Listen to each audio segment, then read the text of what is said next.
The chevrons locked in sequence, each metallic clang echoing through the gate room as the seventh symbol encoded. Colonel Jack O'Neill watched the event horizon explode outward in its usual violent shimmer before settling into the rippling vertical pool of blue energy. Another mission, another planet. P7X903 was supposed to be uninhabited, ancient ruins, possible technology, standard reconnaissance. O'Neill had done this hundreds of times. Receiving SG-1's IDC, the technician announced from the control room above, except they hadn't gone through yet. O'Neill's hand went to his P90 as Major Samantha Carter's voice crackled over the radio. "Sir, we're reading massive energy fluctuations from the gate. The wormhole's destabilizing." "Define destabilizing, Carter." "The event horizon's oscillating at frequencies I've never seen. It's like the wormhole's trying to establish a connection to multiple addresses simultaneously." Carter's fingers flew across her tablet, analyzing the data stream. "Sir, I recommend we scrub the mission until..." The Stargate exploded. Not literally, but the event horizon erupted outward, the blue energy turning white-hot as it expanded beyond the gate's ring. Alarms screamed through the facility. O'Neill felt the pull before he could react, an invisible force dragging him toward the gate like a black hole's gravity well. He grabbed for the ramp railing, but his fingers found only air as his boots left the concrete. "Iris!" he heard General Hammond shout, but it was too late. O'Neill tumbled through the wormhole and immediately knew something was wrong. Gate travel was instantaneous. You stepped through, you arrived. But this journey stretched, twisted. He felt Carter slam into him from behind, then Teal'c's solid mass, then Daniel's lankier frame. The four of them tumbled through a corridor of light that shouldn't exist, shouldn't be possible. The wormhole spat them out into darkness. O'Neill hit metal deck plating hard enough to knock the wind from his lungs. His P90 clattered beside him. For a moment he just lay there taking inventory, ribs bruised but not broken, no bleeding, all limbs present and accounted for. The air smelled wrong, organic, humid. "Sound off," he croaked. "Here, sir," Carter's voice, winded but steady. "Mostly intact. I believe I have sustained minor injuries, O'Neill." Teal'c, because the Jaffa considered anything short of dismemberment minor. "Daniel, I'm okay. Jack, where's the gate?" O'Neill pushed himself up and immediately understood Daniel's confusion. They were in a corridor, but not like any he'd seen. The walls were curved, organic-looking, colored in burgundy and gold hues that seemed to pulse faintly. Bioluminescent lighting provided dim illumination, and there was no Stargate behind them, just more corridor. "Carter, tell me you know where we are." Carter had her tablet out, but she was frowning at it. "Sir, I'm not reading any gate signature. No DHD signals. GPS isn't finding any satellites." She looked up, and O'Neill saw genuine worry in her eyes. "Sir, I don't think we're on a planet." "Then where?" The corridor suddenly constricted around them, the walls rippling like muscle tissue.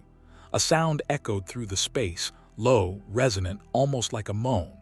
O'Neill's finger found his P90's trigger as he swept the corridor. "Please tell me that's not what I think it is." "If you think we're inside a living organism," Daniel said, pushing his glasses up his nose with a shaking hand, "then yeah, probably that." The corridor opened into a larger chamber, and O'Neill's tactical assessment went out the window. The space was clearly artificial but biological, consoles that looked grown rather than built, surfaces that responded to touch with bioluminescent ripples. And standing in the center of the chamber were 5 beings that definitely weren't gold. The human, at least O'Neill assumed he was human, wore leather pants and a tight black t-shirt. His hair was wild, and he pointed what looked like a pulse pistol at them with the casual confidence of someone who'd done this before. "Well," he said in an accent that sounded vaguely American, "this is new. Pilot, you want to explain how 4 armed people just appeared in Moya's transport corridor?" "I detect no unauthorized transport activity, Commander Crichton." The voice came from everywhere and nowhere, deep and resonant. These beings simply manifested. The woman beside the human was something else entirely. Tall, leather-clad, with dark hair pulled back severely and eyes that calculated threat assessments faster than O'Neill could blink. Her weapon, definitely not human, tracked between the four of them with professional precision. "Peacekeepers," she demanded. "Peace what's?" O'Neill kept his P-90 lowered but ready. "Look, I don't know what kind of first contact protocol you people use, but we're from Earth. United States Air Force. We came through the Stargate and ended up wherever here is." "Earth," the human Crichton lowered his weapon slightly. "As in terra firma, Sol system, third rock from the sun, Earth." "That's the one." "That's impossible. Earth's in the Uncharted Territories, sure, but it's a backwater. No space travel, no contact with the rest of the galaxy." Crichton studied them with new intensity. "You're saying you have a Stargate?" Daniel stepped forward, hands raised peacefully. "I'm Dr. Daniel Jackson, archaeologist and linguist. This is Colonel Jack O'Neill, Major Samantha Carter, and Teal'c. We're part of Earth's Stargate program. We use a network of ancient transportation devices to explore other worlds and defend Earth from hostile alien threats." A large reptilian being with bone spurs protruding from his face growled low in his throat. "More humans," as if Crichton wasn't problematic enough. "Dargo, play nice." Crichton holstered his weapon. "Okay, let me get this straight. You have technology that lets you travel instantly between planets, you're military, and you just accidentally ended up on Moya. A living Leviathan ship currently hiding in an asteroid field in the Uncharted Territories because we're all escaped prisoners running from the peacekeepers who want us dead or recaptured." O'Neill blinked. "That's a lot to unpack. Welcome to my life." Crichton's grin was slightly manic. "I'm John Crichton, an astronaut from Earth, been lost out here for 3 years trying to find my way home. The lovely lady with the pulse rifle is Aaron's son, ex-peacekeeper. The big guy is Ka Dargo, Luxon warrior. The blue lady is Jean, a Delvian priest. And the small gray individual is Rigel the 16th, deposed Dominar." A small creature on a hover throne burped loudly. "And you will address me as your eminence." Teal'c's eyebrow rose a fraction. "Indeed." Carter was still studying her tablet, but O'Neill could see her scientific mind racing. "Commander Crichton, you said you've been lost for 3 years. Do you know anything about wormhole physics?" Crichton's expression changed, something dangerous flickering behind his eyes. "Why do you ask?" "Because we didn't travel through a stable wormhole. The Stargate created something else, a bridge to somewhere that shouldn't be accessible through normal gate travel." Carter looked at O'Neill.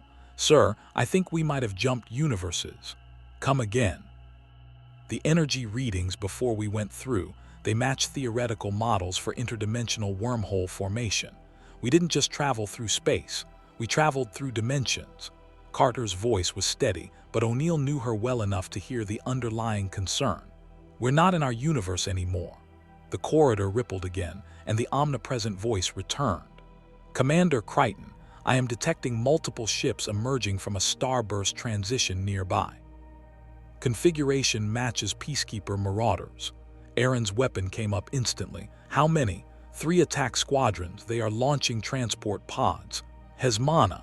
Aaron moved to a console, her fingers dancing across the organic interface. "They found us, all of you with me. Now." O'Neill grabbed his P-90. "We're not going anywhere until someone explains what peacekeepers are and why we should care." "Peacekeepers are a militaristic empire that controls significant portions of known space," Jean said, her voice serene despite the crisis. "They enslave species, enforce brutal order, and consider us criminals for escaping their custody. If they board Moya, they will kill or recapture us all. And they'll be very interested in you," Crichton added, already moving toward another corridor. "New humans, advanced technology, and here's the kicker, knowledge of wormhole physics. Trust me, you don't want to meet Scorpius." Scorpius, half Sebastian, half Scaran hybrid, obsessed with weaponizing wormholes, tortured me for the wormhole equations in my head using a device called the Aurora Chair. If he finds out Earth has stable wormhole technology, Crichton's expression went dark. "He'll never stop hunting you." Daniel touched O'Neill's shoulder. "Jack, I think we should listen to them." O'Neill hated making decisions without intel, but the tactical situation was clear. Unknown hostiles inbound. nowhere to run, and locals who at least spoke English offering help. Fine, but someone better have a really good explanation for all of this. Moya shuddered, and somewhere in the distance, O'Neill heard weapons fire. The peacekeepers had arrived.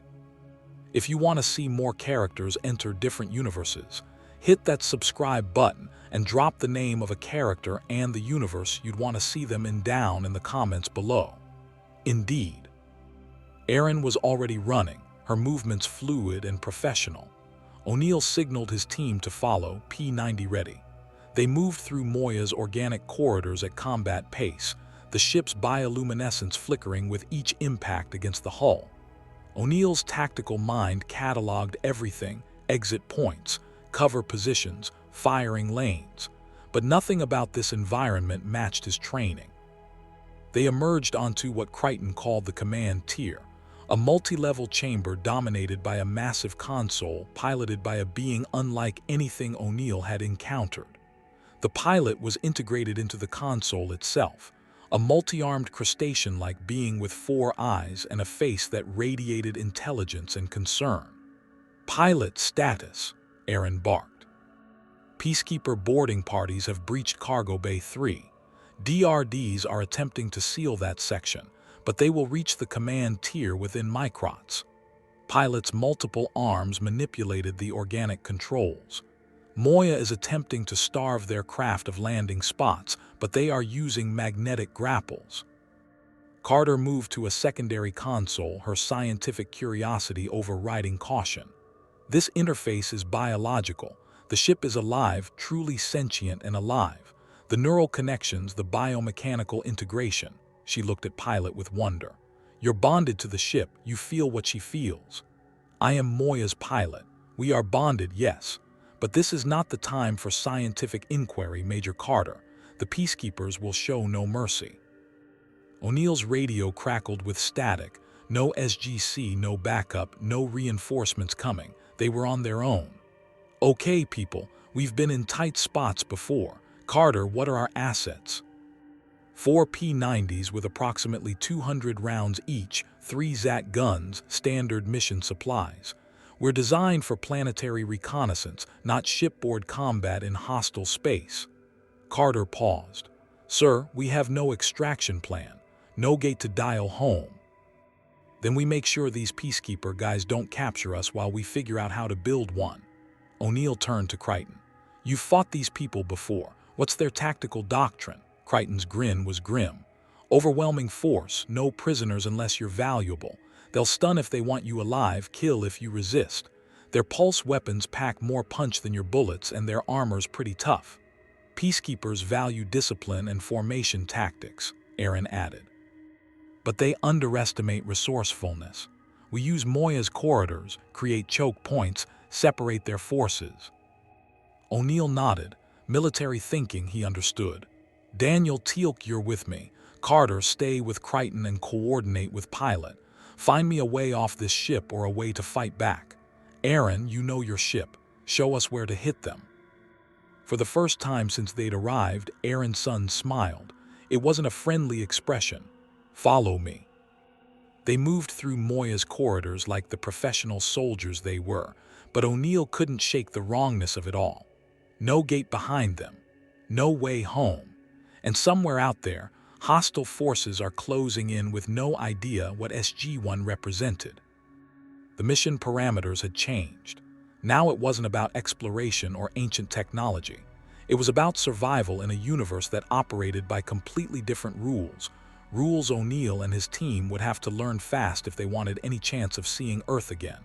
Moya shuddered again, harder this time. Through the organic walls, O'Neill heard the distinctive sound of energy weapons fire.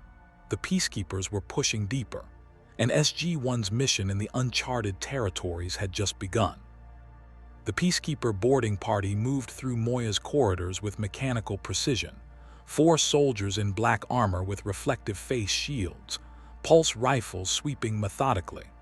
O'Neill watched them from a maintenance alcove, his P-90 steady against his shoulder.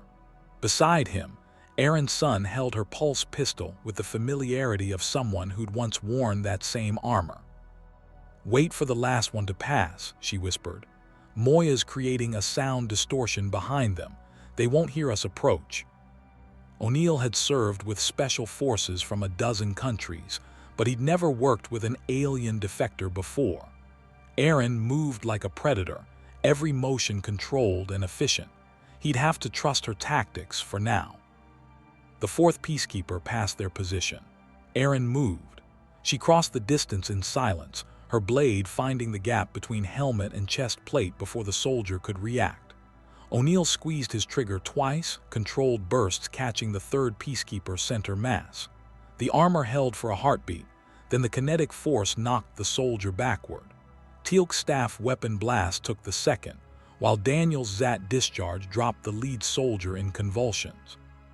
4 hostiles down in 3 seconds, clean, professional, and entirely improvised. "Your weapons are inefficient," Erin observed, checking the dead peacekeeper's pulse rifle. "Projectile-based, limited penetration against modern armor." "They work fine on Jaffa armor and gold force fields," O'Neill countered, already stripping one of the pulse rifles from a corpse. "Carter needs to analyze this tech anyway. Daniel, grab those communicators." Daniel knelt beside the zatted peacekeeper, carefully removing the comm device. "Jack, we just killed people. We don't even know what they want." "They boarded a ship with weapons hot, Daniel. That's pretty clear intent." "Peacekeepers don't negotiate," Erin said flatly. She held up the pulse rifle. "Compact, self-recharging power cell, effective range of 200 meters. Aim here, fire here. The recoil is minimal." She tossed it to O'Neill. He caught it one-handed, testing the weight and balance. Lighter than his P-90, more ergonomic design. The trigger mechanism responded smoothly. "Not bad. How many more of these guys are we looking at?" 3 Marauders deploy approximately 40 soldiers each. We've eliminated 4. Erin's expression was grim. 116 remain. "I have faced worse odds," Teal'c stated, though even his confidence seemed tempered by the number. O'Neill's radio crackled, not military standard, but one of Moya's internal comms Crichton had given them. "Jack, it's Carter. I'm reading massive energy signatures. The peacekeepers are using some kind of scanning technology. They're looking for something specific." "Looking for what?" Crichton's voice cut in. "Probably me. Or more specifically, the wormhole knowledge in my head. But your arrival might have confused their sensors. They could be tracking your technology signatures instead." O'Neill swore under his breath. "So we painted a target on your ship. Join the club. We attract trouble like gravity attracts mass." Despite the situation, Crichton's tone remained almost cavalier. "But here's the thing. If they're scanning, they might detect your Stargate energy residue. Carter's analyzing the readings, but she thinks you're still emitting some kind of quantum signature from passing through that dimensional wormhole." English Carter. "Sir, we're basically radioactive to their sensors. Anyone looking for unusual energy patterns will lock onto us immediately." Carter paused. "Sir, there's something else. I'm picking up a ship separating from the Peacekeeper formation. Larger than the Marauders, much more advanced. It's transmitting on secure Peacekeeper channels and the other ships are deferring to it." Erin's grip on her pulse rifle tightened. "Describe the configuration." "Command carrier class, heavily modified. The hull signature doesn't match standard Peacekeeper design. It's incorporating what looks like thermal shielding and—" "Scorpius." Erin's voice went cold. "He's here." O'Neill didn't like the way she said that name. "The wormhole-obsessed guy Crichton mentioned. Worse, Scorpius is a hybrid, part Sebacean, part Scaran. The Scarans are a heat-based species, brutal and expansionist.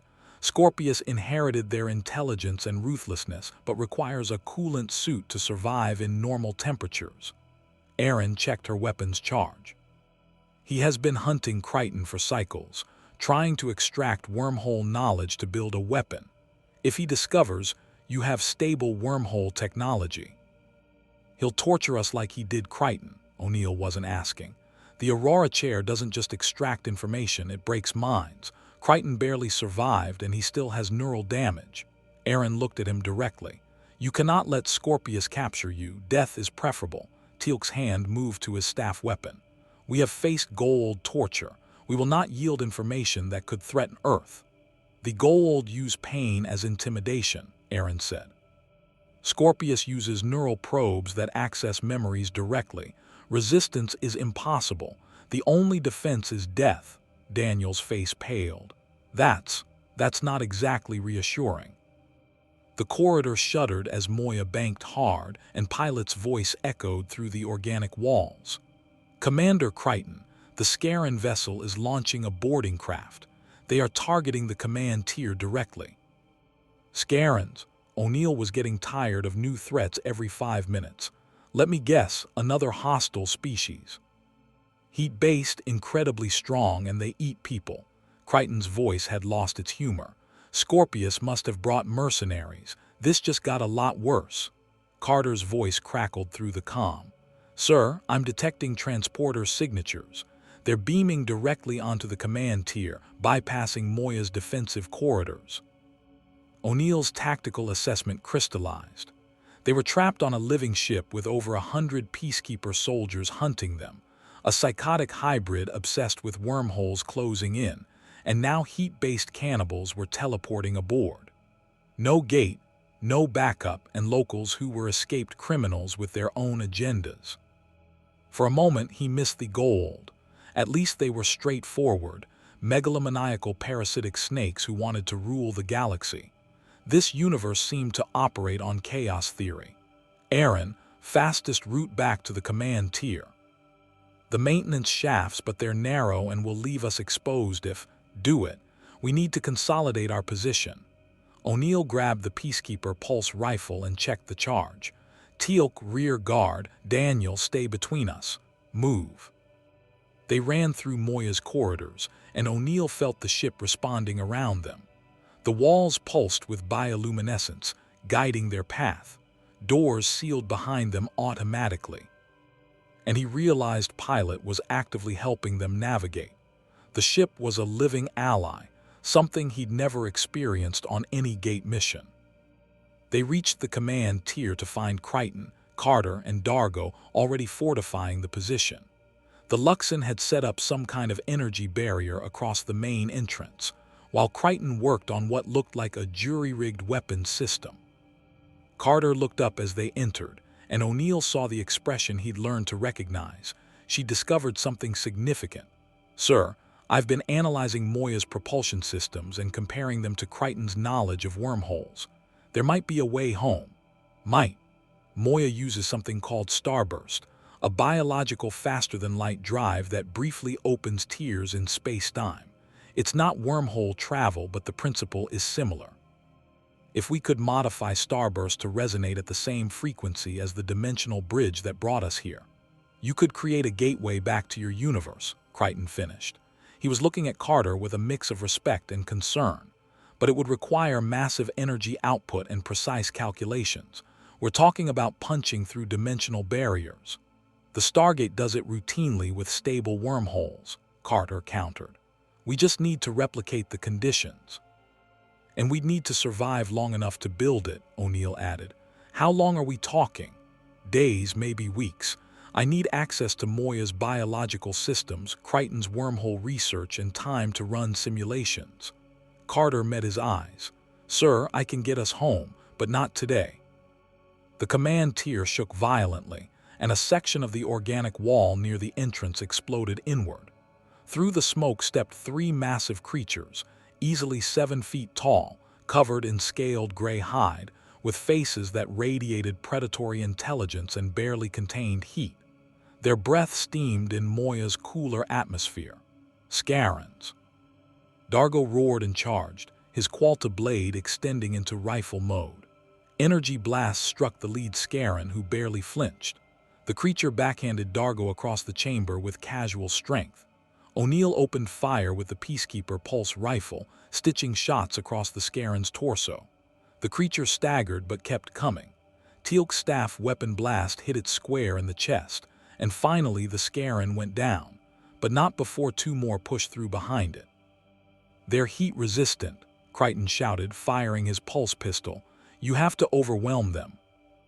Aaron was already moving, sliding beneath a Scarran's grasping claws and firing point-blank into its neck.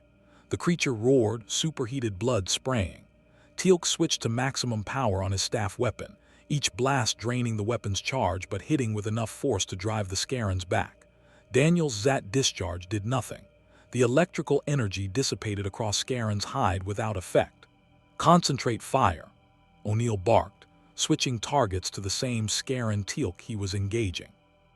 Their combined firepower finally brought it down. The third Scaren grabbed Crichton by the throat, lifting him off the ground. Its mouth opened, revealing rows of serrated teeth. "Where is the wormhole data, human?" Carter shot it in the eye. The Scaren dropped Crichton and clutched its ruined eye socket, bellowing in pain. O'Neill put 3 more shots into its skull, and it finally collapsed. Silence fell over the command tier, broken only by heavy breathing and the distant sounds of pulse weapon fire elsewhere on Moya. "I take back every complaint I ever had about the gold," Daniel gasped, picking himself up from where he'd taken cover. Crichton rubbed his throat, coughing. "Welcome to the Uncharted Territories, where everything wants to kill you and the laws of physics are more like friendly suggestions." Pilot's voice filled the chamber, urgent and strained. "Commander Crichton, Scorpius's command carrier is hailing us. He demands we surrender all personnel aboard or he will destroy Moya." "Can we starburst out of here?" Crichton asked. "Negative. The Peacekeeper ships have deployed gravitational nets. Moya cannot achieve sufficient velocity to initiate a starburst while constrained." Carter moved to Pilot's console, her fingers already dancing across the organic interface with the adaptability that made her the best gate technician in the program. "Pilot, can you show me Moya's energy distribution systems? If we reroute power from non-essential systems, we might be able to overload the gravitational nets." "That would require cycling Moya's energy reserves through her propulsion systems in a way that could cause permanent damage," Pilot warned. "Do it anyway," Crichton said. "We don't have a choice." O'Neill watched his second-in-command work alongside an astronaut from Earth who'd been lost in alien space for 3 years, coordinating with a sentient crustacean bonded to a living starship, planning an escape from fascist space commandos and heat-based cannibals led by a torture-obsessed hybrid. The mission parameters had gone from reconnaissance to survival to something he didn't even have words for. But SG-1 had faced impossible odds before. They'd fought system lords, stopped replicators, and prevented Ori invasions. They'd saved Earth more times than O'Neill could count. The universe might be different, the threats might be new, but the mission remained the same: survive, adapt, and find a way home. Erin appeared beside him, reloading her pulse pistol. "Your team fights well for beings unfamiliar with this technology. We're Air Force. Adapting to hostile situations is what we do." O'Neill checked the pulse rifle's charge down to 30%. "How long can Moya hold out?" "Against Scorpius, not long. He'll board personally soon, and when he does..." Erin's expression was unreadable. "He'll know about your Stargate, and he'll never stop hunting Earth." O'Neill had spent years protecting his planet from alien threats. The Gold, the Replicators, the Ori, all of them wanted Earth for its resources, its strategic position, or its ancient technology. Now there was a new threat from a different universe entirely, and he'd brought it to Scorpius's attention by accident. "Then we make sure he doesn't get that information," O'Neill said quietly. Teal'c joined them, his staff weapon recharged and ready. "O'Neill, I suggest we take the initiative. Defensive positions will not defeat this Scorpius. We must strike at his command carrier." "With what? We don't have a ship, we don't have space suits, and we're surrounded by hostiles." "Actually," Crichton said, looking up from where he was helping Carter, "we might have a ship. Moya has transport pods, small single-pilot craft used for planetary missions. They're armed, shielded, and can maneuver in combat. Not much, but it's something." Dargo pushed himself upright, favoring his ribs where the Scaren had struck him. "Crichton, you cannot be suggesting we assault a command carrier with transport pods. I'm suggesting we create enough chaos that Scorpius has to divert resources to defend his ship instead of boarding Moya. Buy Carter and pilot time to break the gravitational nets. Crichton's grin was slightly manic again. I've done stupider things, usually on Thursdays. O'Neill recognized the look in Crichton's eyes, the same desperation he'd seen in his own mirror after too many impossible missions. The astronaut talked like a smartass, but underneath was the same military mindset. Do whatever it takes to complete the mission and protect your people. How many transport pods? 4 operational. Perfect. Teal'c, you're with me. Crichton, you're our pilot, you know these systems. Aaron, you in. The ex-peacekeeper considered him for a moment, then nodded sharply. I will fly. But understand, Colonel, this is a suicide mission. Command carriers are heavily armed and shielded. Transport pods will not penetrate their defenses. We don't need to penetrate, we just need to be annoying. O'Neill turned to Carter. How long do you need? Minimum 15 minutes to overload the gravitational nets. Longer would be better. 15 minutes of being annoying, we can do that. O'Neill checked his weapons, pulse rifle at 30%, P90 fully loaded, Zat gun charged. Not much for assaulting a capital ship, but he'd worked with less. Daniel, you stay here. Help Carter and keep pilot safe. Daniel nodded, though his expression said he knew exactly how dangerous this was. As they moved toward the transport pod hangar, O'Neill caught Crichton's arm. How sure are you that this will work? On a scale of 1 to 10, maybe a 3, Crichton's grin faded. But sitting here waiting for Scorpius to board is a 0. At least this way we go down fighting. O'Neill had led missions with worse odds. Sometimes you had to trust your instincts, adapt to the situation, and hope your training pulled you through. The transport pod hangar was a biological nightmare, a chamber in Moya's lower sections where 4 small craft sat nestled in organic docking cradles. The pods looked like metallic teardrops with pulse cannons mounted on swivel points, crude compared to F-302s but functional. They climbed into the pods and O'Neill felt Moya's walls contract around his craft, preparing to launch. Through the canopy, he saw the Peacekeeper command carrier, massive, menacing, bristling with weapons. Carter, we're launching. Make those 15 minutes count. Good luck, sir. Moya's hangar doors opened, and the transport pods shot into space like bullets from organic chambers. O'Neill's stomach lurched as weightlessness took hold, but his pilot training kicked in. The controls were intuitive, the pod responsive. Ahead, Scorpius's command carrier grew larger, its weapons already tracking their approach. O'Neill armed his pulse cannons and dove toward the enemy ship, Teal'c and Aaron flanking him while Crichton took high cover. This was insane, suicidal, and completely against every tactical doctrine he'd ever learned. But SG-1 had never been particularly good at following doctrine anyway. The command carrier opened fire. The void of space erupted in brilliant crimson energy as the command carrier's defense grid came alive. O'Neill yanked his control stick hard left, the transport pod responding with surprising agility as pulse blasts stitched through the space he'd occupied a heartbeat before. His fighter pilot instincts took over, evade, assess, exploit. Break formation, Crichton's voice crackled through the comm. Don't give them a clustered target. The 4 transport pods scattered like startled birds, each pilot taking a different vector toward the massive ship. O'Neill dove below the carrier's primary axis, using his smaller profile to slip beneath the heaviest weapons emplacements. Behind him, Teal'c's pod fired controlled bursts at the carrier's sensor arrays, precise targeting that wouldn't damage the hull but would blind specific defensive systems. Teal'c's got the right idea, O'Neill transmitted. We can't hurt this thing, but we can irritate it. Aim for sensors, communications, anything that makes them work harder.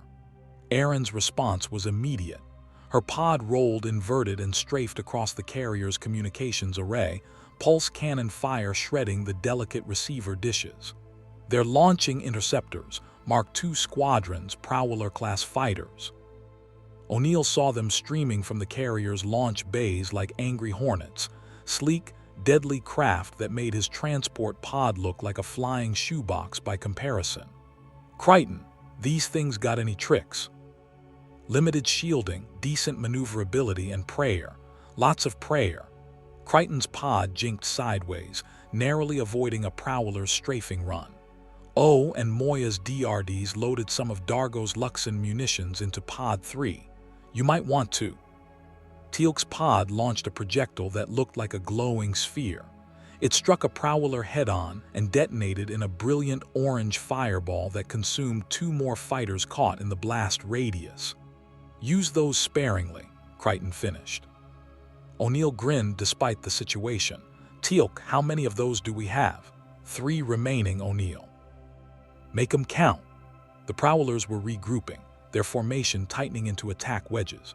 Professional pilots, O'Neill recognized, not the suicidal charges of Jaffa death gliders, but calculated maneuvers designed to corral and eliminate targets through superior firepower and numbers.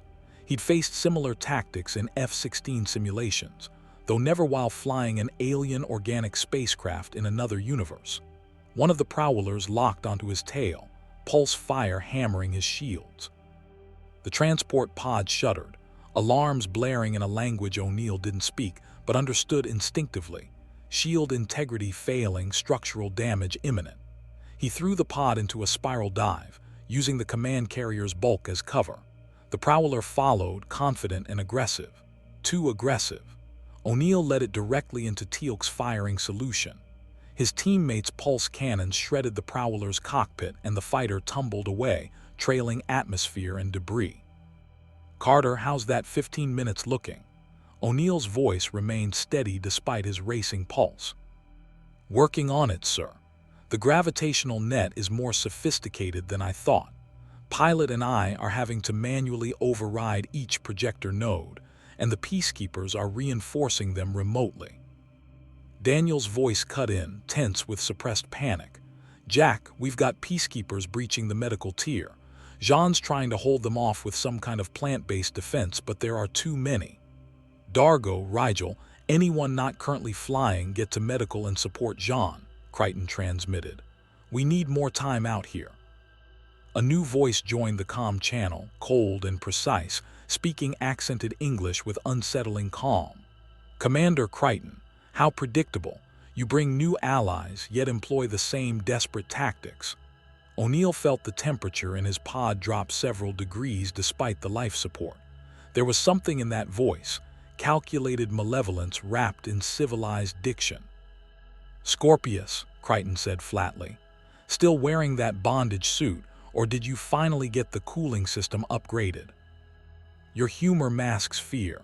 I can taste it across the distance between us. Scorpius's voice shifted, addressing someone else. Disable the transport pods. I want their pilots alive, particularly the humans. They possess the knowledge I require. The command carrier's weapons pattern changed immediately. The Crimson Pulse blasts shifted to blue-white stunner fire, less lethal but equally dangerous. O'Neill saw Erin's pod take a hit. Her shields flared and died, but she maintained control, rolling away from the follow-up shots. They're trying to disable us, she called out. Do not let those stun beams hit your cockpit. They'll render you unconscious and vulnerable to tractor beams. O'Neill's mind raced through tactical options. They couldn't destroy the carrier, couldn't outrun the prowlers indefinitely, and now couldn't even rely on the enemy trying to kill them quickly. Scorpius wanted prisoners, which meant he'd be patient, methodical, and ruthless. Through his canopy, O'Neill saw something that made his blood run cold. A section of the command carrier's hull was opening, revealing a docking bay easily large enough to hold Moya. Inside, he glimpsed movement, dozens of armored figures preparing boarding equipment, heavy weapons, and what looked disturbingly like torture devices mounted on mobile frames. Carter, I don't care if you have to tear Moya apart. Get those nets down now. Sir, I'm trying, but wait. Carter's voice shifted to that tone she used when physics suddenly made sense. Pilot, what happens if we route all of Moya's starburst energy through her main sensory array? That array is designed to detect subspace fluctuations, not channel faster-than-light energies. The feedback would likely, Pilot's voice changed, understanding dawning. Create a localized spatial disruption that would destabilize the gravitational net's quantum anchors. Exactly, it's risky, but do it, Crichton ordered. Scorpius is preparing to swallow Moya whole. Risky beats captured. O'Neill yanked his pod into a hard turn, narrowly avoiding 3 prowlers executing a pincer maneuver. His shields were down to 15%, ammunition nearly depleted, and his survival time was being measured in minutes. Teal'c, Aaron, fall back toward Moya. We need to be ready to dock the second Carter drops those nets. Negative, O'Neill.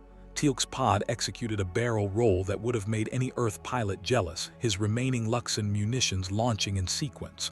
2 more prowlers vanished in orange fireballs. The prowler formation will pursue us directly to Moya's hangar. We must hold them here. He's right, Aaron confirmed. I'm at 12% shields and out of conventional ammunition, but I can still draw fire. O'Neill wanted to argue. But the cold, tactical reality was undeniable. If the prowlers followed them to Moya, they'd strafe the living ship's hull and possibly damage the hangar systems. Someone had to keep the fighters occupied. Years of command decisions crystallized into this moment, knowing when to accept losses to save the mission. Crichton, you're with me. We dock and prepare for immediate departure. Teal'c, Aaron, you've got 2 minutes to be the most annoying pilots in this sector, then you get your asses back to Moya. That's an order. Indeed, Teal'c acknowledged. Aaron's response was a laugh, sharp, bitter, and strangely warm. Your orders mean nothing to me, Colonel, but I accept the mission.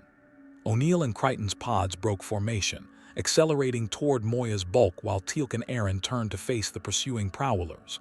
Through his rear sensors, O'Neill watched them engage, 2 damaged transport pods against a dozen superior fighters, buying time with skill and sheer audacity.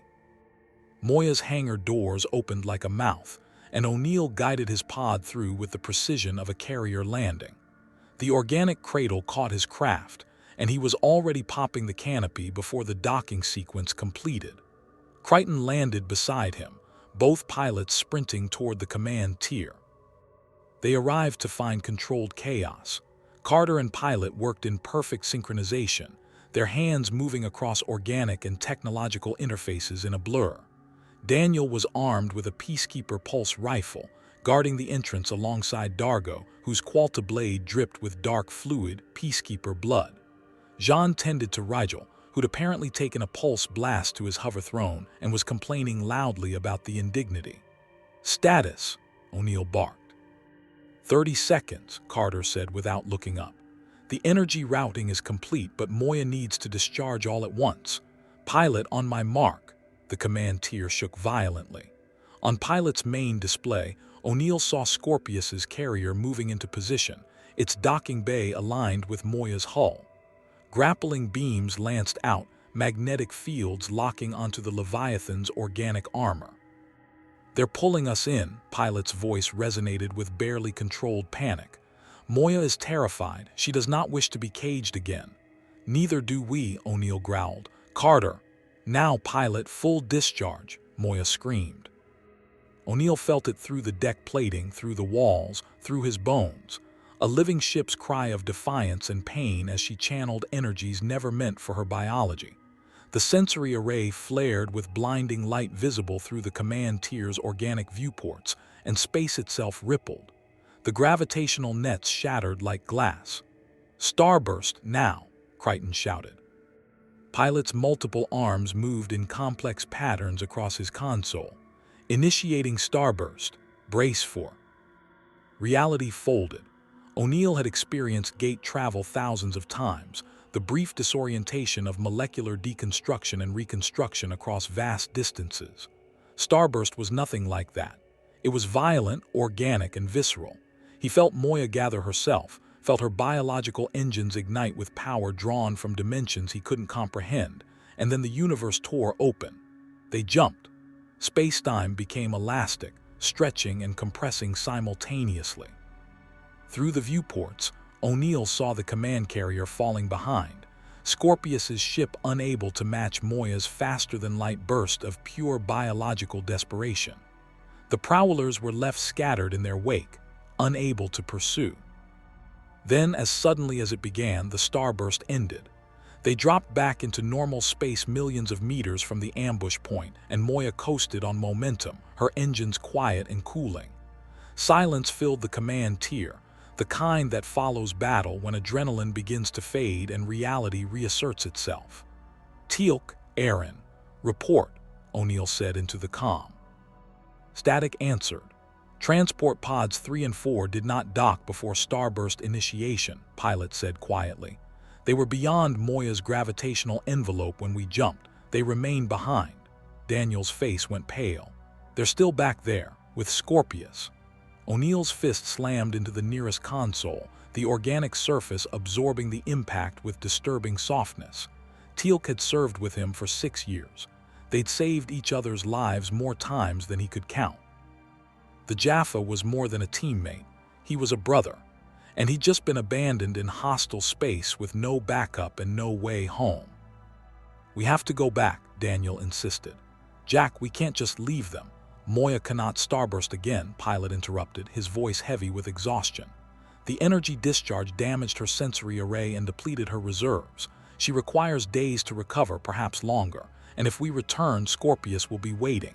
His carrier is faster than Moya in normal space. We would be captured." "Then we find another way." Daniel's voice rose, desperate and angry. "We don't abandon people." "We did what we had to," O'Neill said, though the words tasted like ash. "Teal'c knows the risks. He chose to buy us time." "That doesn't make it right." O'Neill wanted to scream, to put his fist through something that would actually break, to do anything except accept the cold, tactical reality. But he was a colonel in the United States Air Force, and he'd made impossible decisions before. "No, it doesn't," he said quietly. "But it's done." Crichton stood by one of the viewports, staring out at the alien stars. "Scorpius won't kill them, not immediately. He'll want information first, where they came from, what technology they possess, what they know about wormholes." He turned, his expression bleak. "He'll use the Aurora chair, and when he's done extracting everything they know, Earth's location," Carter finished, her voice barely a whisper. "Sir, if Scorpius learns about the Stargate program, about Earth's gate address, he'll find a way to our universe," O'Neill completed. "He'll come through the gate with everything he's got, looking for ancient technology and wormhole weapons." The full horror of the situation crystallized. They hadn't just lost teammates. They'd potentially exposed Earth to a threat from another dimension, a threat with the technology, ruthlessness, and obsession to actually succeed where the gold had failed. Dargo's gravelly voice broke the silence. "Teal'c fought with honor. The Luxon Creed holds that a warrior's death in defense of comrades grants passage to the highest realms. If he has fallen, he fell well." "He's not dead yet," O'Neill said flatly. "And neither is Aaron, which means we're going to find a way to get them back." "How?" Jean asked gently. "Moya cannot return, and Scorpius now knows we travel with humans possessing advanced knowledge. He will hunt us across the Uncharted Territories." Carter moved to Pilot's console, her analytical mind already working the problem. "Pilot, you said Moya needs days to recover. How many days exactly?" 4 solar days minimum to restore basic starburst capability. 7 for full systems recovery. "And Scorpius's command carrier, how fast is it in normal space?" "Significantly faster than Moya," Pilot admitted. "If he determines our trajectory from the starburst signature, he could catch us within 3 solar days. Then we don't run in a straight line." Carter's fingers danced across the organic interface, pulling up star charts. "We need to find somewhere to hide while Moya recovers, somewhere Scorpius won't think to look." Crichton studied the charts, his expression thoughtful. "There's a region called the Flax Field about 2 days from here at Moya's current speed. It's a debris field of derelict ships, spatial anomalies, and enough sensor interference that even peacekeeper scanners have trouble penetrating. Pirates, smugglers, and people who don't want to be found use it as neutral ground. Also filled with criminals who would sell us to Scorpius for a profit," Dargo added. "Lesser of evils," O'Neill said. We hole up in this flax field, let Moya recover, and plan a rescue operation. He looked at each of them, Carter's scientific determination, Daniel's moral conviction, Crichton's weary experience, Dargo's warrior pragmatism, Jean's serene strength, even Rigel's calculated self-interest. An impossible team in an impossible situation. We've all lost people, O'Neill continued. We've all had missions go sideways, but SG-1 doesn't leave people behind, ever. I don't care if Teal'c is in another universe, we're getting him back. And Aaron, too. Crichton's grin returned, fragile but present. You know, for a military guy from Earth who just got thrown into the worst corner of space imaginable, you're handling this pretty well. I've had practice. Once you face down false gods who think they're invincible alien vampires with a grudge against all biological life, and ascended beings trying to convert the galaxy through religious genocide, everything else is just Tuesday. Sounds like you and I should compare notes on impossible situations sometime. Looking forward to it, right after we rescue our people and figure out how to get home without letting interdimensional fascists follow us through. Pilot's voice interrupted, tinged with concern. Commander Crichton, I am detecting a transmission beacon. It appears to be coded in English. O'Neill's head snapped up. From Teal'c.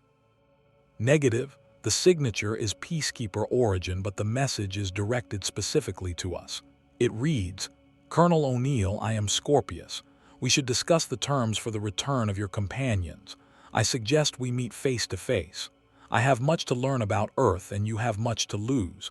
Contact frequency attached. I await your response with great interest. The temperature in the command tier seemed to drop 10 degrees. Scorpius knew O'Neill's name, knew his rank, which meant he'd already begun extracting information from Teal'c or Aaron, or both. And he was offering to negotiate. O'Neill had negotiated with gold system lords before. It always ended the same way: betrayal, violence, and desperate improvisation. But sometimes you had to sit across from the devil and smile while planning his destruction. Set course for the flax field, O'Neill ordered. We're going dark, recovering our strength, and then we're going to have a conversation with Scorpius. His smile had no warmth whatsoever. I've got some questions of my own about his Aurora chair. Specifically, how well it works when you reverse the polarity. Carter's expression shifted to dangerous calculation. Sir, are you suggesting? I'm suggesting we're going to rescue our people, destroy Scorpius's ability to extract information about Earth, and make sure he never thinks about wormholes again. O'Neill looked at the alien stars through Moya's viewports, so different from Earth's constellations, yet somehow still beautiful. And then we're going home, all of us. Moya's engines hummed as she adjusted course, the living ship carrying her unlikely crew toward refuge, recovery, and the desperate plan that would determine whether Earth remained hidden from a threat it had never imagined. The mission parameters had changed again. Now it wasn't just about survival or finding a way home. Now it was about making sure the monsters from this universe never followed them back. The flax field looked like a graveyard of civilizations. Derelict ships from 100 different species drifted through clouds of metallic debris, their hulls scored by weapons fire, time, and the slow entropy of abandonment. Some were centuries old, others still sparked with failing power systems. The debris created natural interference that scrambled sensors, a perfect hiding place for those who didn't want to be found. Moya glided through the field like a wounded animal seeking shelter, her biological systems operating at minimal output to avoid detection. Pilot navigated the maze of wreckage with practiced caution, guiding the Leviathan into the shadow of a massive derelict carrier that dwarfed even Scorpius's command ship. That's a Dranit war vessel, Crichton explained, studying the massive hulk. They went extinct about 200 cycles ago. Civil war, biological weapons, the usual story of species self-destruction. But their ships were built to last. Moya can nestle against its hull, and our energy signature will blend with the residual radiation. O'Neill watched the dead ship fill the viewport, kilometers of corroded metal and shattered weapons emplacements, silent testimony to a war that had consumed an entire species. He'd seen Earth come close to that fate more times than he cared to count. The Gold, the Replicators, the Ori, any one of them could have reduced humanity to radioactive ash. "How long until Moya's starburst is operational?" he asked. "Pilot estimates 5 solar days now," Carter reported. She'd barely left the command tier since they'd arrived, working alongside the crustacean navigator to understand Moya's biological systems. The energy discharge did more damage than we initially thought.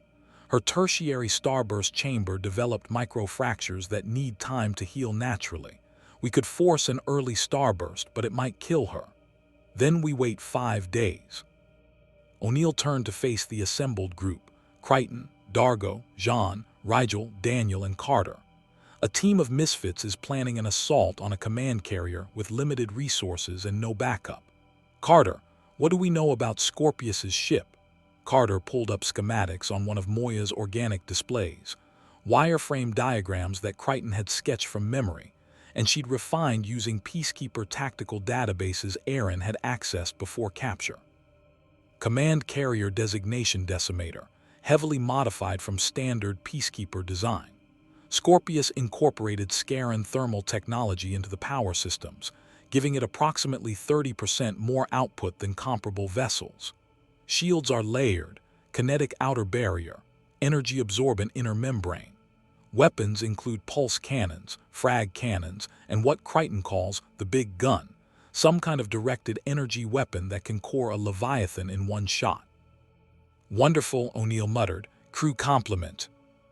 Approximately 800 personnel, mix of peacekeepers, Scaran mercenaries, and various specialists loyal to Scorpius personally. Carter highlighted a section near the ship's center.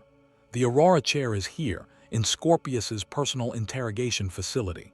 Maximum security, isolated from main systems, guarded by his elite forces." "That's where they'll have Teal'c and Aaron," Daniel said quietly. He'd been subdued since the escape, guilt written across his face. "Jack, we don't even know if they're still alive. Scorpius contacted us directly.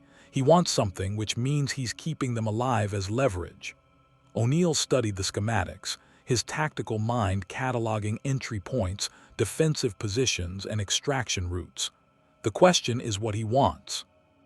As if in answer, one of Moya's organic comm panels pulsed with incoming transmission.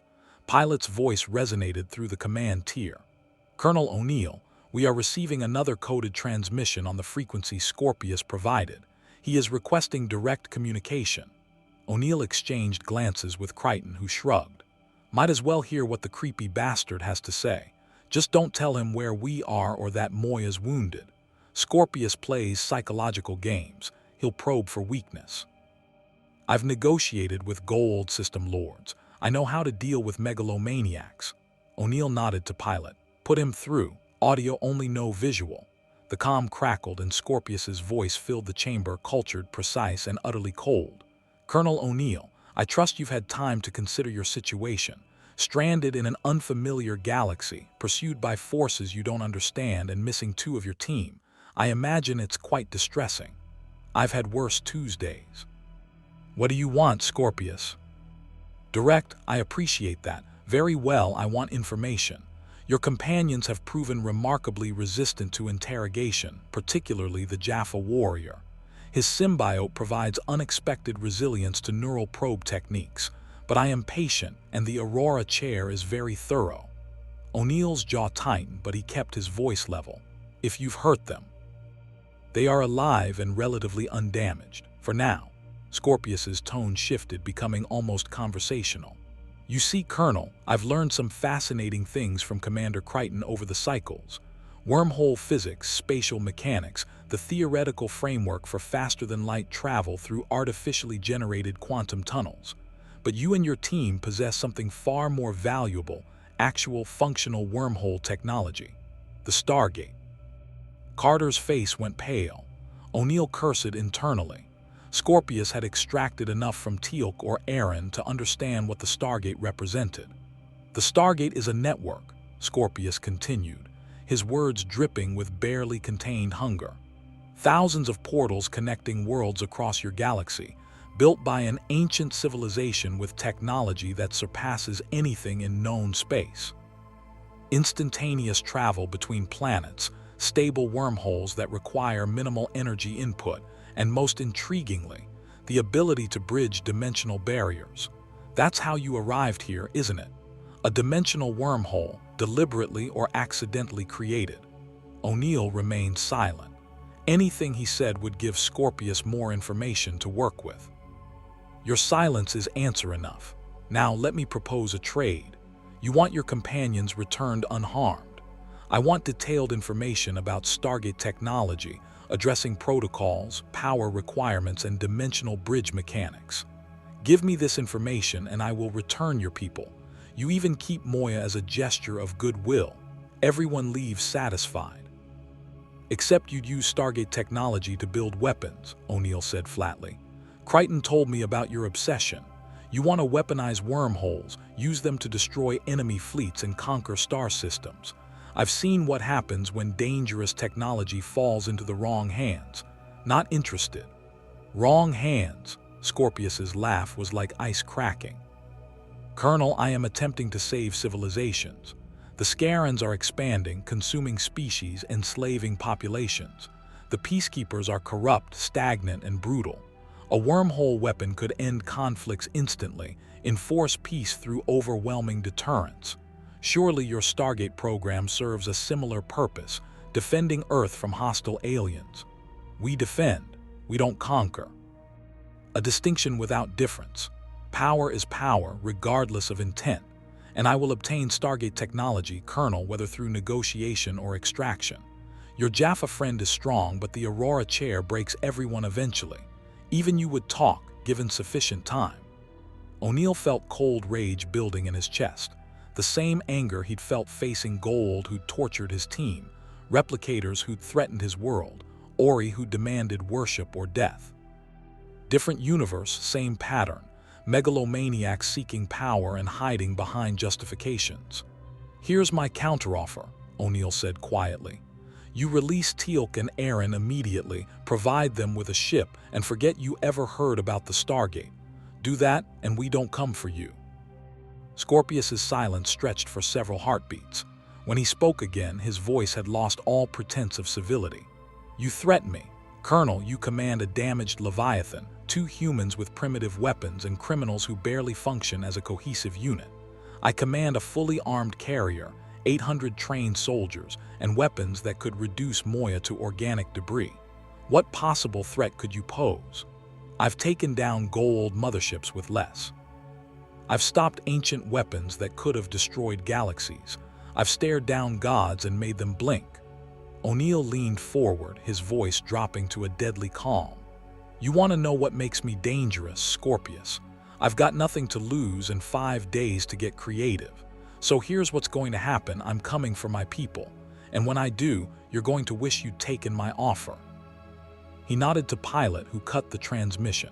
The command tier fell silent. Dargo was the first to speak, his voice carrying grudging respect. Bold words, human, but Scorpius is correct. We lack the resources to assault his carrier directly. It would be suicide. Then we don't assault it directly, Carter said, her eyes distant with calculation. We use asymmetric tactics. Sir, during the briefing, I noticed something in the carrier's schematics. Scorpius incorporated Scaran thermal technology into his power systems. Right. That means the ship runs hotter than standard peacekeeper vessels. Crichton's expression shifted to understanding. Heat signatures. Scorpius needs constant cooling, and so does his ship. If we could overload the thermal regulation systems, the ship doesn't explode, but it becomes extremely uncomfortable for Scaran personnel and Scorpius himself, Carter finished. They'd be forced to divert resources to cooling, pulling guards away from secure areas like the interrogation facility. But how do we access their thermal systems? Jean asked. The carrier is heavily defended, and we have no method to board undetected. Rigel's hoverthrone bobbed forward, the Dominar's expression calculating. Actually, we might. The Flax field is neutral territory, which means commerce continues even during conflicts. Traders, smugglers, and information brokers operate here freely. I have contacts who could arrange a meeting aboard Scorpius's carrier under the pretense of trade negotiations. O'Neill studied the small gray alien with new interest. You're saying you can get us aboard the carrier? I'm saying I can get 1 or 2 people aboard, disguised as traders or technical specialists. Scorpius won't refuse a meeting with potential suppliers. Even monsters need resources. Rigel's beady eyes gleamed. Of course, such arrangements require significant financial compensation, which I'm currently lacking due to our extended fugitive status. We'll worry about payment later, O'Neill said. Can you really set this up? Dominar Rigel the 16th once controlled trade routes spanning 40 sectors. I may be deposed, but my name still carries weight in certain circles. The small alien's chest puffed with pride. Give me 1 solar day to make contact and arrange terms, Dargo growled low in his throat. If this is another of your schemes to sell us out for profit, Rigel, please, Dargo, I'm offended. Erin may be an ex-peacekeeper, but she's been more tolerable than most of Moya's inhabitants, and the Jaffa fought with honor, which I respect. Rigel's expression hardened. Besides, Scorpius represents the worst aspects of authoritarian control. As a deposed Dominar, I take his existence personally. Crichton nodded slowly. Rigel's a greedy little bastard, but he doesn't lie about his contacts. If he says he can get people aboard, he can. O'Neill turned to Carter. If we get aboard, how long to sabotage their thermal systems? Depends on access and security, but I'd estimate 15 to 20 minutes if I have Crichton's help. He knows peacekeeper systems. I know engineering principles. Between us, we could create a feedback loop in their thermal regulation that would take hours to fix. And while Scorpius is dealing with overheating systems and panicking Scarans, we extract Teal'c and Erin, Daniel said, his voice gaining confidence.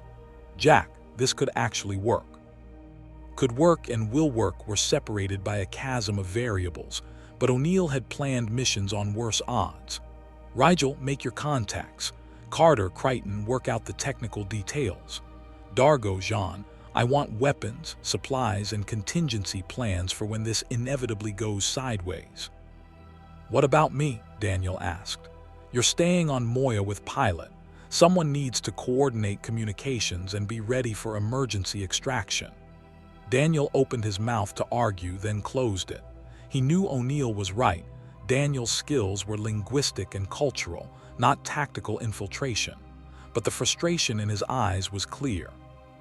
Over the next 26 arms, roughly 1 solar day in Crichton's terminology, Moya's crew transformed from scattered refugees into a coordinated strike team. Rigel made contact with a Teal'c trader who confirmed Scorpius was indeed accepting suppliers aboard his carrier, primarily for specialized cooling equipment and thermal dampeners.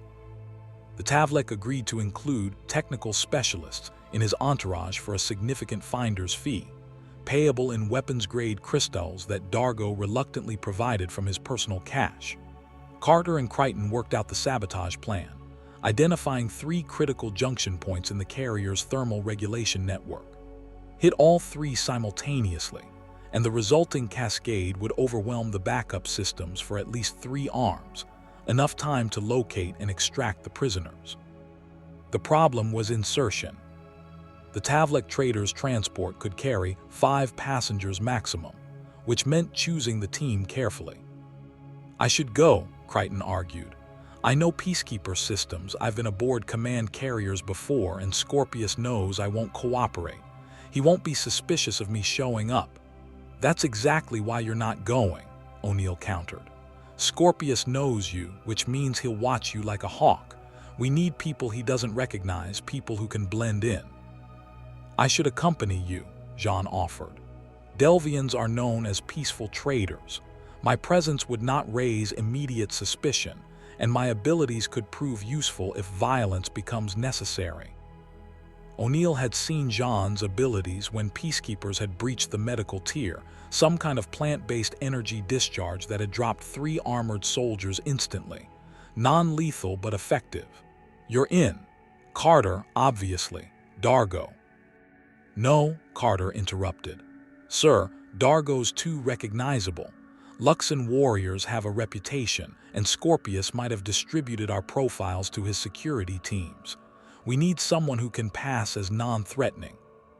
Crichton snapped his fingers. Chiana, where the Frel is Chiana. As if summoned, a slender gray-skinned woman with white hair and mischievous eyes appeared in the command tier entrance. O'Neill hadn't seen her during the initial chaos. Apparently, she'd been hiding in the lower tiers during the Peacekeeper assault. Did someone mention my name? Because if you're planning something dangerous and stupid, I'm absolutely interested. Chiana's a Nebari, Crichton explained. Natural thieves, con artists, and incredibly good at not being noticed when they don't want to be. She can slip through security, bypass locks, and lie through her teeth without blinking. The Nebari woman grinned. You say the sweetest things, Crichton, so what's the job? Theft, sabotage, dramatic rescue.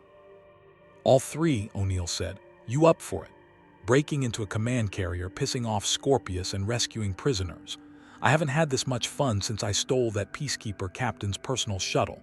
Chiana's grin widened. I'm in, but I want a share of whatever loot we find in the secure areas. Deal, but you follow orders, you don't improvise, and you don't steal anything unless I specifically authorize it. Sure. Orders, no improvising, very professional.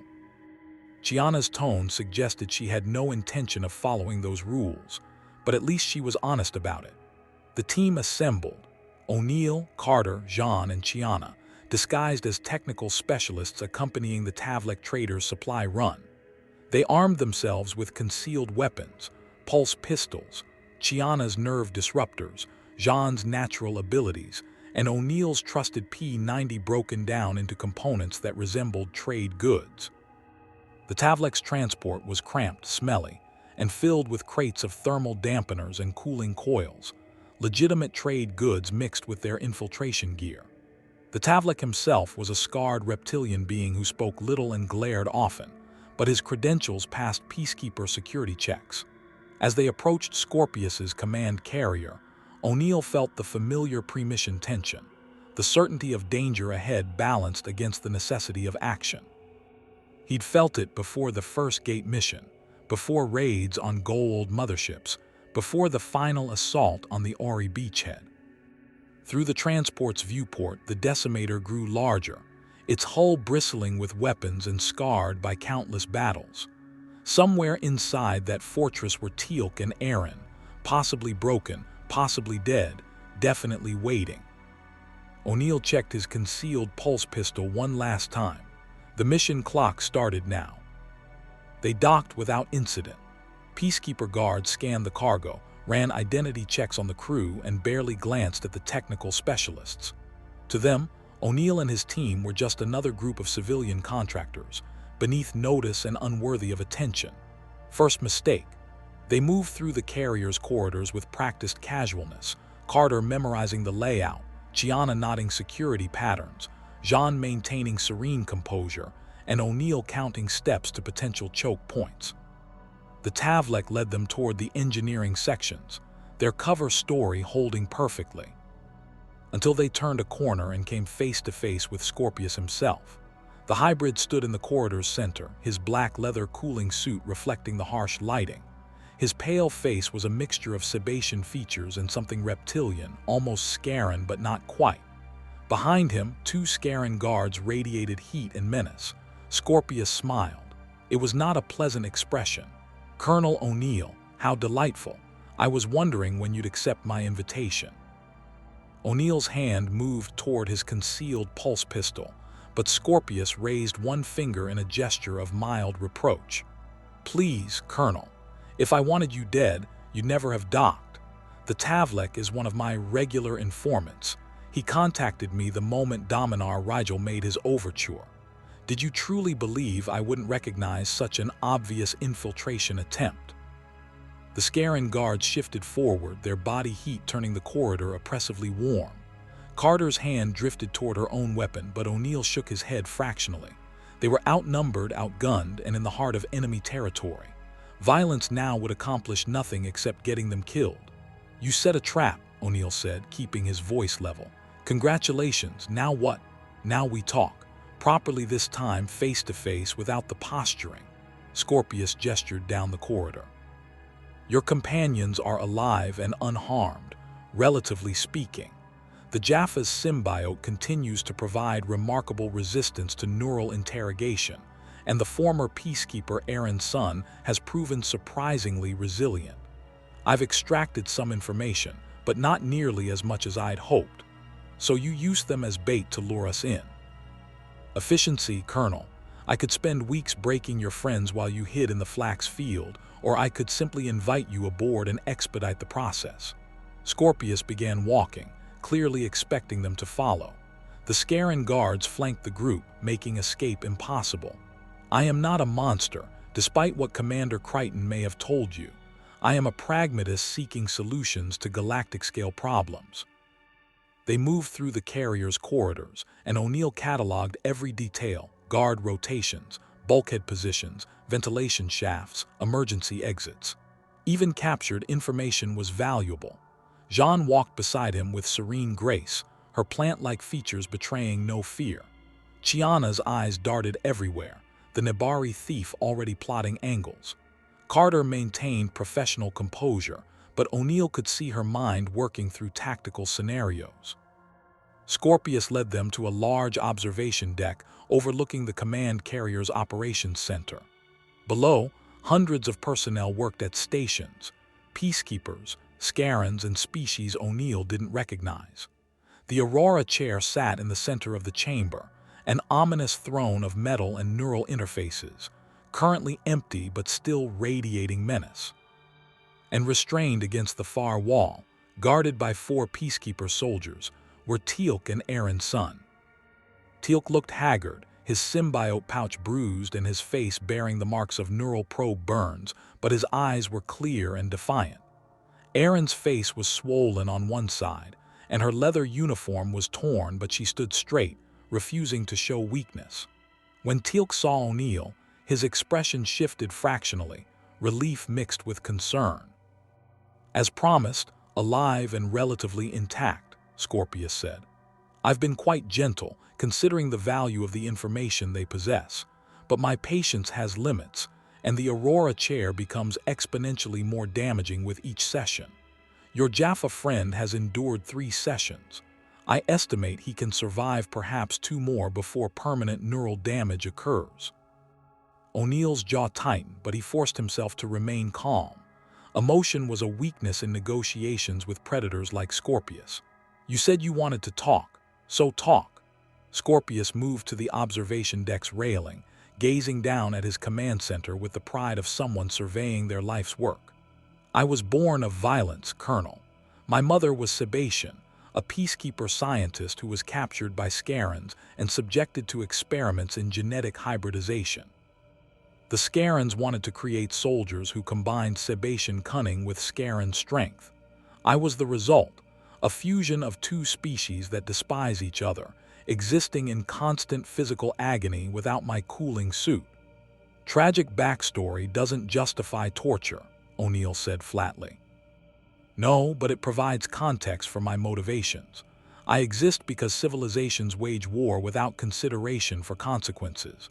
The Scarans expand through brutality. The peacekeepers maintain order through oppression. Both sides possess weapons capable of destroying worlds, yet neither possesses the deterrence to prevent conflict. Scorpius turned to face them. A wormhole weapon could change everything. Instantaneous strike capability, the ability to destroy enemy fleets without risking your own forces, the power to enforce peace through overwhelming threat. It is the ultimate deterrent. We call that mutually assured destruction, Carter said quietly. On Earth, we nearly destroyed ourselves with that philosophy during the Cold War. Deterrence only works if all parties are rational. Eventually, someone makes a mistake, launches preemptively, or decides the risk is worth it. Then everyone dies. But your Stargate network doesn't operate on that principle, Scorpius countered. It provides travel, exploration, and cultural exchange. The ancients who built it understood that connection, not isolation, prevents conflict. That's what I truly seek, Major Carter. Not weapons, but bridges between worlds. A network like yours could unite the Uncharted Territories, facilitate trade and diplomacy, and reduce the need for war.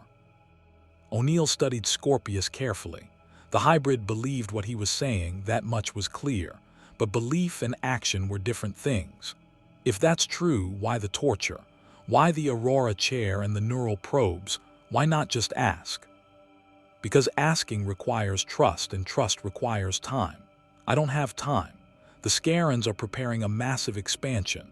They've developed new bioweapons, enhanced their fleet, and targeted peacekeeper territories for conquest. Thousands of worlds will burn unless I can develop countermeasures. Scorpius's voice carried genuine urgency. Your Stargate technology could save billions of lives. Is that not worth the suffering of 2 individuals? The classic utilitarian argument: sacrifice the few to save the many. O'Neill had heard it before from the NID, from the IOA, from every bureaucrat who thought they could calculate morality in spreadsheets. He'd rejected it every time. Here's the problem with your math, Scorpius. Once you justify torture for the greater good, where does it stop? 2 people become 10, become 100, become entire populations. I've seen what happens when people start making those calculations. It never ends well. Spoken like someone who's never been forced to make impossible choices. O'Neill's laugh was bitter and cold. I've made more impossible choices than you can imagine. I've sacrificed teammates to save missions. I've destroyed ancient weapons that could have ended wars because the cost was too high. I've watched people I cared about die because I chose the mission over their lives. His voice dropped to a whisper. Don't lecture me about hard choices, Scorpius. I know exactly what they cost. Silence fell over the observation deck. Even the Scaran guard seemed affected by the raw honesty in O'Neill's words. Jeanne spoke, her serene voice cutting through the tension. Scorpius, I sense great pain in you. Not merely physical suffering from your hybrid nature, but spiritual anguish. You were created as a weapon, and now you seek to create weapons of your own. Is this not a cycle you wish to break? Scorpius's expression flickered, something vulnerable passing behind his eyes before the mask of control reasserted itself. Philosophy is a luxury for those not racing against extinction, Delvian. Ideal in reality. Then let me offer you reality, Carter said, stepping forward.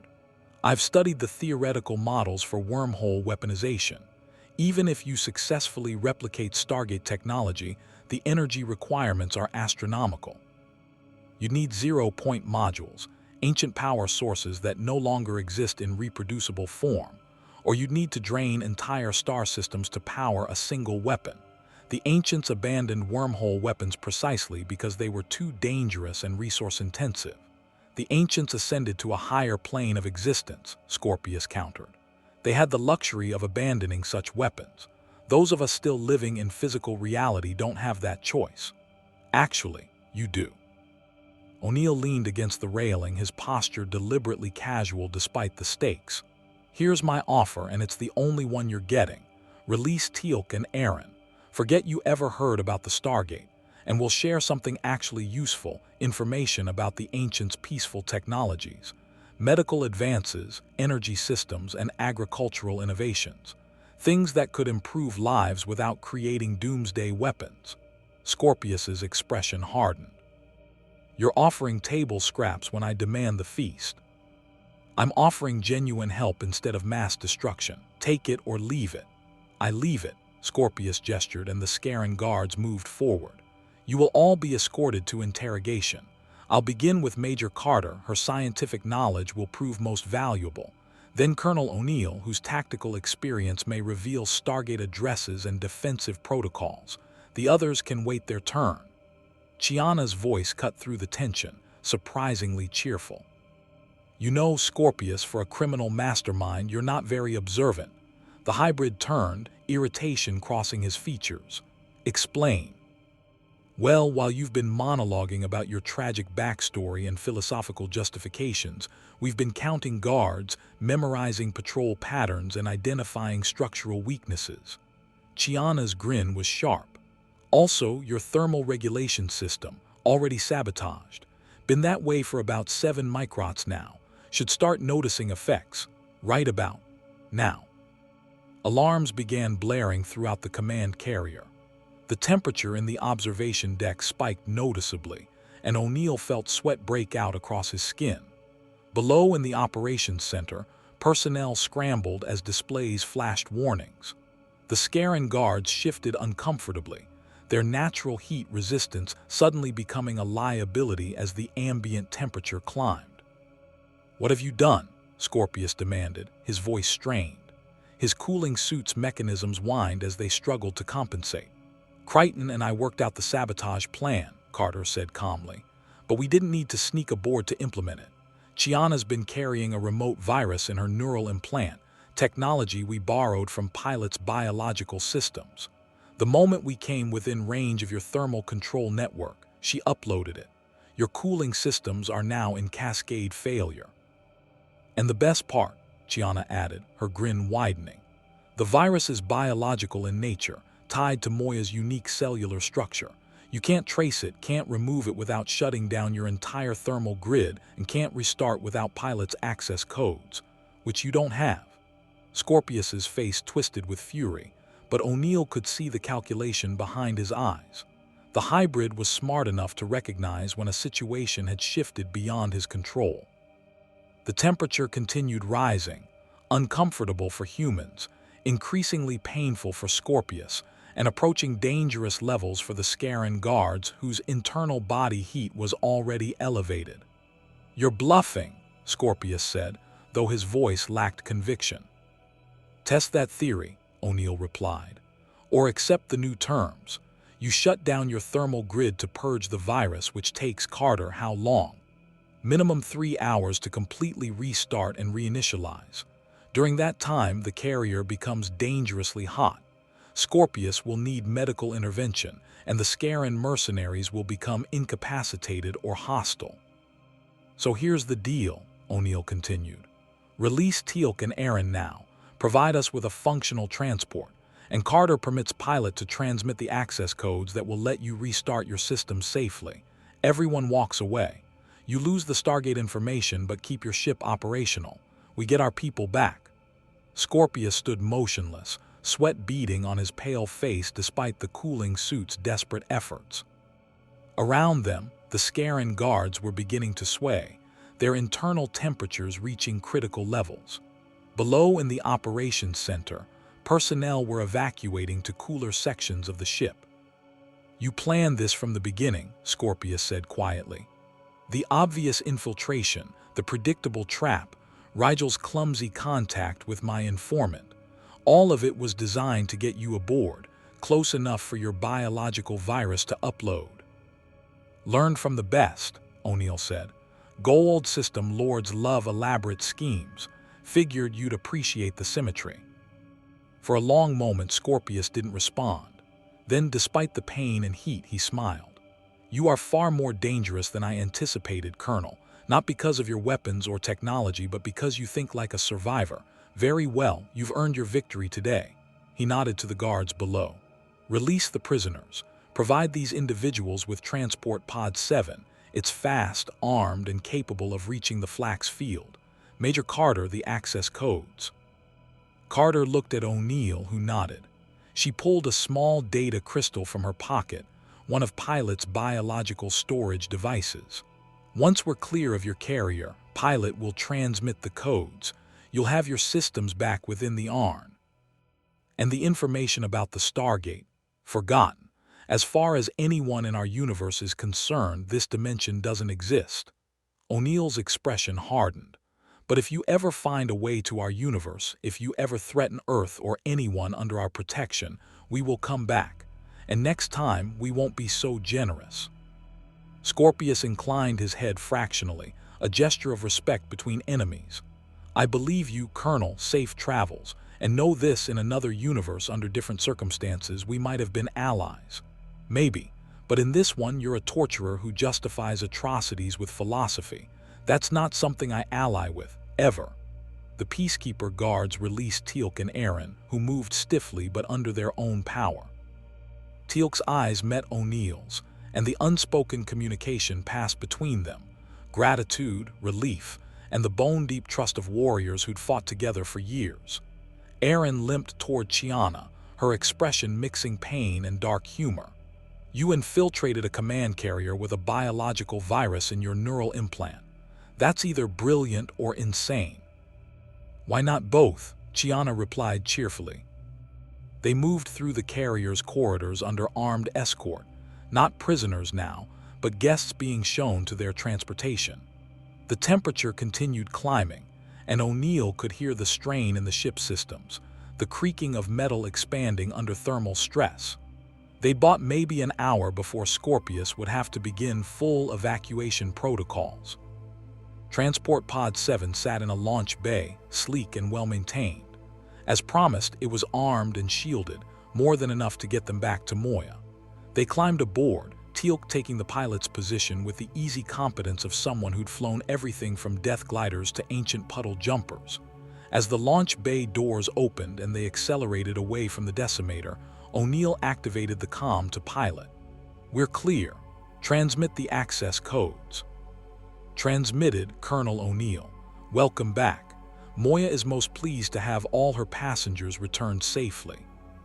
Through the viewport, O'Neill watched Scorpius's command carrier recede into the distance, its hull still radiating excess heat. They'd won. Against impossible odds with improvised tactics and desperate gambits, they'd rescued their people and escaped with their lives. But the victory felt incomplete. Somewhere in this chaotic universe, Scorpius would continue his experiments, his search for weapons, his justified atrocities. And SG-1 still had no way home. "Jack," Daniel's voice crackled over the comm, relief evident. "You're all okay." "More or less. Teal'c needs medical attention, and Erin looks like she went 10 rounds with a Jaffa warrior, but we're alive." O'Neill glanced at his team, Carter's scientific satisfaction at a plan successfully executed, Jean's serene approval, Chiana's mischievous pride, Teal'c's stoic endurance, and Erin's wounded but unbroken strength. "How's Moya?" "Starburst capability restored ahead of schedule. Pilot says the forced rest actually helped her healing process. We can jump whenever you're ready." O'Neill looked at Carter, who was already pulling up star charts on the pod's navigation system. "Sam, please tell me you've figured out how to get us home." "I think so, sir. While you were aboard the decimator, Crichton and I analyzed the energy patterns from our original arrival. The dimensional wormhole left a quantum signature, like a footprint in space-time. If we can generate a similar energy burst at the exact frequency, we might be able to reopen the bridge back to our universe." "Might. It's theoretical, but the math checks out. We'd need Moya to execute a starburst at a precisely calculated vector, channeling her energy through a modified sensory array to replicate the dimensional frequency. It's risky, could tear Moya apart if we miscalculate or dump us in an entirely different dimension, or, Carter, give me a percentage." She hesitated. 60% chance of success, 20% chance of catastrophic failure resulting in destruction, 20% chance of ending up somewhere else entirely. O'Neill had faced worse odds, but not by much. "And if we don't try?" "We stay here, in the Uncharted Territories, hunted by peacekeepers and Scarans, with no gate network and no way home. Eventually, our luck runs out." Teal'c guided the transport pod through the flax fields debris toward Moya's distant silhouette. "O'Neill, I recommend we attempt Major Carter's plan. I have endured Scorpius's interrogation and witnessed his obsession firsthand. If he succeeds in developing wormhole weapons, he will eventually find Earth. We must return to warn Stargate Command of this potential threat, regardless of the risks involved." Erin nodded, her voice rough from dehydration and abuse. "The Jaffa is correct. Scorpius will never stop seeking that knowledge, and if he finds a way to your universe..." She didn't need to finish the sentence. O'Neill thought about Earth, SGC, the Stargate program, the millions of people who had no idea their planet had just been exposed to a threat from another dimension. He thought about Hammond, counting on SG-1 to return from a routine mission. He thought about all the impossible situations they'd survived, all the times they'd gambled everything on a desperate plan and somehow pulled through. "All right, we try Carter's dimensional jump. "Crichton, you good with this? It's your home too."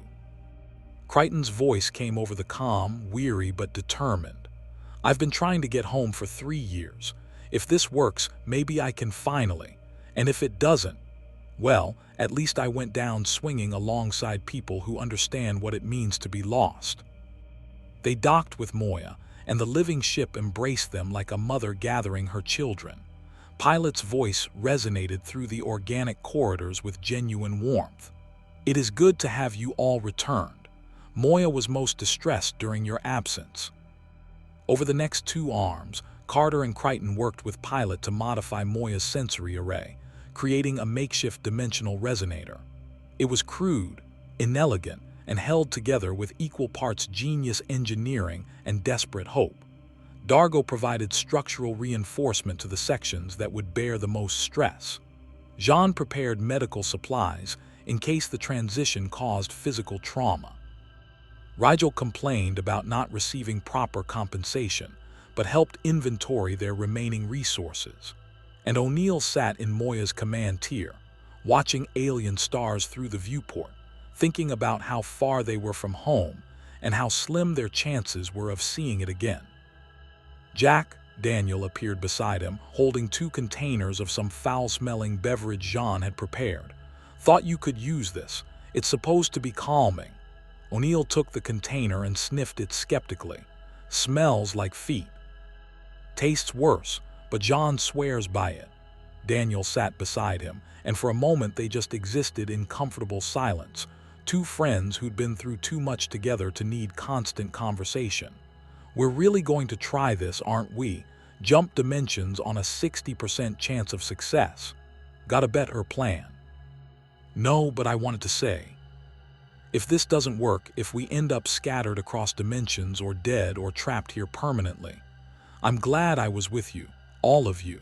SG-1, best team I've ever been part of, even when everything goes to hell." O'Neill allowed himself a small smile. "Feeling sentimental, Daniel. Feeling realistic. We've beaten impossible odds before, but this might be where our luck runs out." Daniel paused. "But if we do make it back, we'll have one hell of a story for Hammond. Carter will write it up as a 14-page mission report that makes everything sound boring and procedural. Teal'c will add a footnote about Luxon honor codes. You'll write a cultural analysis of the Uncharted Territories that no one will read. And I'll summarize the whole thing as went through Weird Gate, met criminals, fought fascists, came home." "That's remarkably concise for you, Jack. I've had practice." Carter's voice interrupted over the comm. "Sir, we're ready. Coordinates locked, dimensional frequency calibrated, and Moya's starburst chamber is fully charged. We can initiate whenever you give the order." O'Neill stood Daniel, rising beside him. They moved to the command tier where the rest of the team waited. Teal'c, freshly bandaged but ready. Carter, confident despite the risks. Crichton, Jean, Dargo, Chiana, Rigel, and Pilot, who become allies and friends despite the chaos. "Before we jump," Crichton said, "I want to say thank you for bringing hope. I've been lost out here so long I'd almost forgotten what it felt like to believe I might actually get home. Whether this works or not, you reminded me that giving up isn't an option." O'Neill extended his hand and Crichton shook it. 2 military men from Earth, separated by years and dimensions, united by the desperate desire to return home. "If this works, John, come find us. Earth, Stargate Command, Colorado, will get you back to your planet and your people. I'll hold you to that." O'Neill turned to Pilot. "All right, let's go home. Initiate starburst on Carter's mark." Carter's fingers danced across Moya's organic controls, her voice steady despite the magnitude of what they were attempting. "Starburst in 30 microseconds. Modified sensory array charged. Dimensional frequency locked. 20 microns. Everyone hold on to something, this is going to be rough. 10 microns. 5. Mark." Moya screamed again, but this time it was a cry of triumph and determination. Her biological engines ignited, tearing open spacetime with forces that should have ripped her apart. The sensory array flared brilliant white, broadcasting a signal across dimensional barriers, searching for the quantum signature that would lead them home. O'Neill felt reality twist around him, felt the universe fold and compress and stretch in ways that human perception wasn't designed to process. Through the viewports, he saw the flax field vanish, saw the uncharted territories disappear, saw colors that didn't exist and geometries that defied logic. And then, impossibly, he saw something familiar. Stars, not the alien constellations of Scorpius's universe, but the stars of the Milky Way. Their Milky Way. "We're through," Carter's voice was filled with wonder and disbelief. "Sir, we did it. We're back in our universe.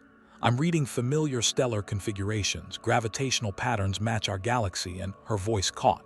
"Sir, I'm detecting Stargate network signals, multiple gates within range. We're home."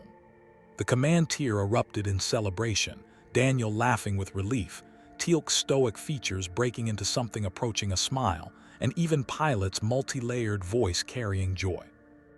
Moya coasted on momentum, her starburst chamber exhausted but intact, her mission accomplished.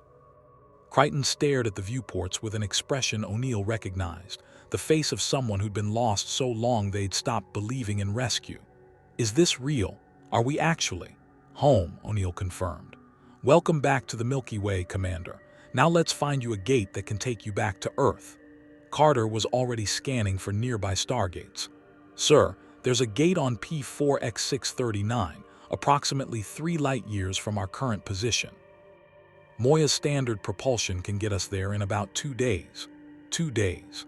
After everything they'd endured, the dimensional jump, the battles, the torture, the desperate gambits, just 2 days stood between them and dialing home. O'Neill allowed himself to believe it. They'd survived the Uncharted Territories, outsmarted Scorpius, rescued their team, and accomplished the impossible. SG-1 had come home. And they'd brought an ally who understood what it meant to be lost and found. The Stargate on P4X639 activated with its familiar chevron locks, 7 symbols encoding in sequence, each metallic clang a promise of home. O'Neill stood before the event horizon with his team, battered and exhausted but alive. Behind them, Moya's crew had gathered to say farewell, warriors and criminals and survivors who'd become something more than allies. "You will always have friends in the Uncharted Territories," Dargo said, his hand gripping O'Neill's shoulder with Luxon respect. "Should you ever return, Moya will welcome you." "Let's hope that never happens," O'Neill replied with a grin. "But if it does, we'll know where to find the good criminals." Jean embraced Daniel, sharing some Delvian blessing he didn't quite understand but appreciated nonetheless.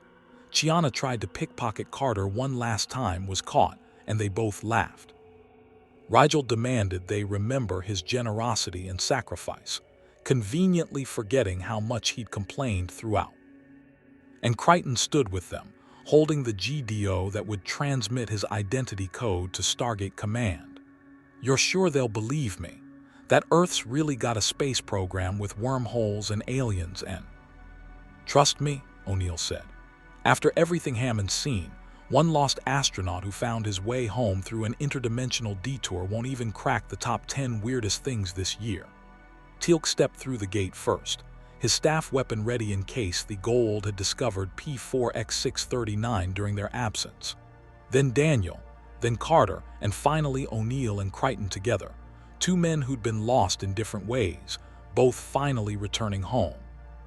The wormhole took them across light years in an instant, depositing them in the familiar gate room at Stargate Command. Alarms blared as the iris opened, responding to their IDCs. And there was Hammond, older and grayer but still radiating command presence, staring at his returning team with relief and questions. "SG-1, you're 3 days overdue. Where the hell have you been?" O'Neill smiled, exhausted and triumphant. "Well, sir, we took a slight detour through another universe, met some escaped criminals, fought interdimensional fascists, got tortured by a hybrid psychopath, and rescued a lost astronaut. Pretty standard mission, really." Hammond's expression suggested he'd heard that particular brand of O'Neill's sarcasm before. "Debrief in 1 hour, medical evaluation immediately, and Colonel," his stern expression cracked into something warmer, "welcome home."